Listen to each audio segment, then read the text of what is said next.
Command control centre లో మంత్రులతో CM Revanth Reddy సమావేశమయ్యారు. హెచ్సియు భూముల వ్యవహారం తాజా రాజకీయ పరిణామాలపై సమావేశంలో చర్చ జరుగుతోంది. హెచ్సియు భూముల వ్యవహారంలో బీజేపీ బీఆర్ఎస్ కి ఎదురు దాడిపై మీటింగ్ లో చర్చిస్తున్నట్లుగా తెలుస్తోంది. మీటింగ్ కు మంత్రులు తుమ్మల, పొంగులేటి, ఉత్తమ్, దామోదర్, శ్రీధర్ బాబు, కోమటిరెడ్డి వెంకటరెడ్డి హాజరయ్యారు. కమాండ్ కంట్రోల్ సెంటర్ నుంచి మరింత సమాచారాన్ని మా కరెస్పాండెంట్ రాకేష్ అందిస్తారు. రాకేష్, ఈ అత్యవసర భేటీపై ఎట్లాంటి సమాచారం ఉంది? అందుబాటులో ఉన్న మంత్రులతో CM Revanth Reddy command control సెంటర్లో సమీక్ష సమావేశం నిర్వహిస్తున్నారు. అయితే మంత్రులందరి సమావేశాన్ని పిలిచారు, కానీ ఎజెండా ఏంటనే విషయాన్ని మాత్రం ఇప్పటివరకు మంత్రులకు చెప్పలేదు. సమావేశం ప్రారంభమైన తర్వాతనే ఆ ఎజెండా టేబుల్ని మంత్రుల ముందు పెట్టినట్టుగా తెలుస్తూ ఉంది.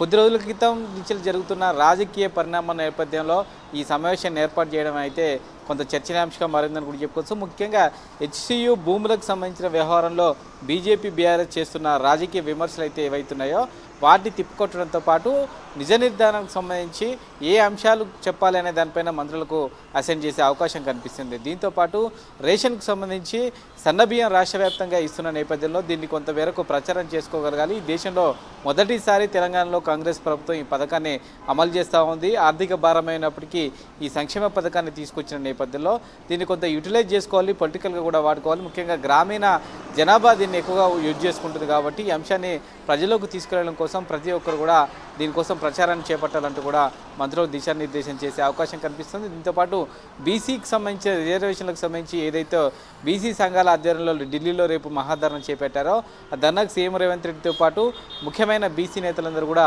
వెళ్తున్నారు. రాహుల్ గాంధీ కూడా ఈ సమావేశానికి ఈ ధర్నాకు అటెండ్ అయ్యే అవకాశం కనిపిస్తున్న నేపథ్యంలో ఈ ఇష్యూను దేశవ్యాప్తంగా చేయడంతో పాటు అక్కడ ఏవైనా అరెస్టు కనుక జరిగితే ఇక్కడ రాష్ట్రంలో ఈ అంశాలను మంత్రులు టేకప్ చేయాల్సిన బాధ్యత ఉందంటూ కూడా మంత్రులకు దిశానిర్దేశం చేసే అవకాశం కనిపిస్తూ ఉంది. ఓవరాల్గా అయితే సంబంధించి ఇటు హెచ్సియు భూములకు సంబంధించిన వ్యవహారంలో వస్తున్న విమర్శలను తిప్పికొట్టడంతో పాటు రాష్ట్రంలో రాజకీయ పరిస్థితులకు సంబంధించి ఇతర అంశాలలో ఏ విధంగా ముందుకెళ్ళాలి, మంత్రులకు ఏ అంశాలు ప్రస్తావించాలనే దానిపైన కూడా దిశానిర్దేశం చేస్తున్నట్టుగా తెలుస్తూ ఉంది.